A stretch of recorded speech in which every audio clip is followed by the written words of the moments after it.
பொதுத்தமிழ் 6ஆம் வகுப்பு 3ஆம் பருவத்திலிருந்து இயல் 2 முக்கியமான வினாக்கள். எல்லாரும் இன்புற்றிருக்க நினைப்பதுவே அல்லாமல் வேறொன்று அறியேன் பராபரமே. இப்பாடல் வரிகளை எழுதியவர் தாயுமானவர். தாயுமானவர் ஆற்றிய பணி திருச்சியை ஆண்ட விஜய ரகுநாத சொக்கலிங்கரிடம் தலைமை கணக்கராக பணிபுரிந்தார். பராபர கன்னி என்ற தலைப்பில் உள்ள பாடல் வரிகள் இடம்பெற்றுள்ள நூல் தாயுமானவர் பாடல்கள். தாயுமானவர் பாடல்கள் என்னும் நூல் தமிழ் மொழியின் உபநிடதம் என்று போற்றப்படுகின்றது. கன்னி என்பது 2 அடிகளில் பாடப்படும் பாடல் வகை. சொல்லும் பொருளும் தண்டருள் குளிர்ந்த கருணை, கூர் மிகுதி, செம்மையருக்கு சான்றோருக்கு, ஏவல் தொண்டு, பராபரமே மேலான பொருளே, பணி தொண்டு, எய்தும் கிடைக்கும், எல்லாரும் எல்லா மக்களும், அல்லாமல் அதைத் தவிர, தம் கூட்டல் உயிர் தம் உயிர், இன்புற்று கூட்டல் இருக்க இன்புற்றிருக்க, தான் என்று தான் கூட்டல் என்று. சோம்பல் என்னும் சொல்லின் எதிர்ச்சொல் சுறுசுறுப்பு.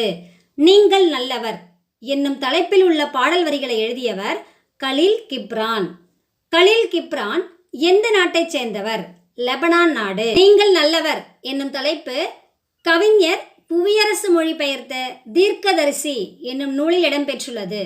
சொல்லும் பொருளும் சுயம், தனித்தன்மை, உள்ளீடுகள், உள்ளே இருப்பவை.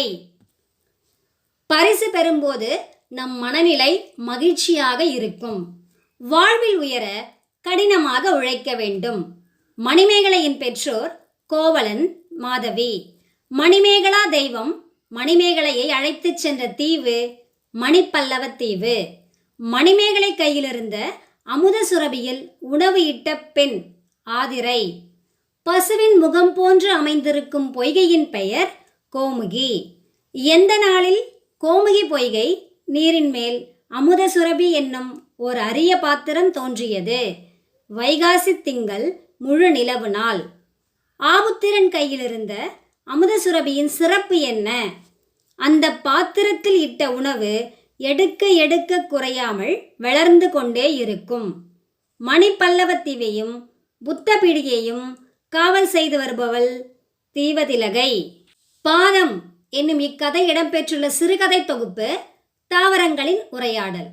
இந்நூலின் ஆசிரியர் எஸ். ராமகிருஷ்ணன்.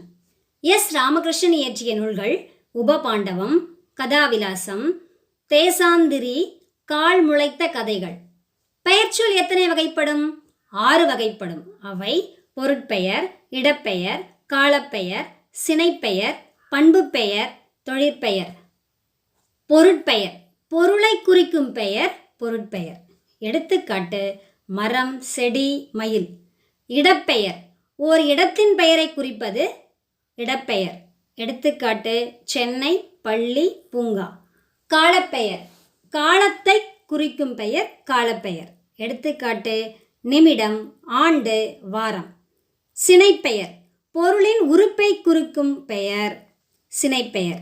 எடுத்துக்காட்டு கண், இலை, கிளை. பண்பு பெயர் பொருளின் பண்பை குறிக்கும் பெயர் பண்பு பெயர்.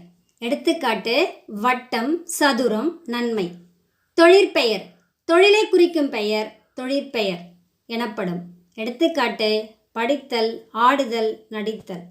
இடுகுறிப்பெயர் காரணம் கருதாமல் பெயரிடுவது இடுகுறிப்பெயர். எடுத்துக்காட்டு மண், மரம். இடுகுறிப்பெயரின் வகைகள் இடுகுறி பொதுப்பெயர், இடுகுறி சிறப்பு பெயர் என 2 வகைப்படும். இடுகுறி பொதுப்பெயர் ஓர் இடுகுறி பெயர் அத்தன்மையுடைய எல்லா பொருள்களையும் பொதுவாக குறிப்பது. எடுத்துக்காட்டு மரம், காடு. இடுகுறி சிறப்பு பெயர் ஓர் இடுகுறி பெயர் குறிப்பாக ஒரு பொருளை மட்டும் குறிப்பது. எடுத்துக்காட்டு மா, கருவேலங்காடு. காரணப்பெயர் காரணத்தோடு ஒரு பொருளுக்கு வழங்கும் பெயர் காரணப்பெயர் எனப்படும். எடுத்துக்காட்டு 4 கால்களை உடையதால் நாற்காலி. காரணப்பெயரின் வகைகள் காரண பொதுப்பெயர், காரண சிறப்பு பெயர் என 2 வகைப்படும். காரண பொதுப்பெயர் குறிப்பிட்ட காரணமுடைய எல்லா பொருள்களையும் பொதுவாக குறிப்பது. எடுத்துக்காட்டு பறவை, அணி. காரண சிறப்பு பெயர். குறிப்பிட்ட காரணமுடைய எல்லா பொருள்களுள் ஒன்றை மட்டும் சிறப்பாக குறிப்பிடுவது காரண சிறப்பு பெயர். ஏழைகளுக்கு உதவி செய்வதே ஈகையாகும். பிற உயிர்களின் துன்பத்தைக் கண்டு வருந்துவதே அறிவின் பயனாகும். உள்ளத்தில் குற்றமில்லாமல் இருப்பது சிறந்த அறமாகும்.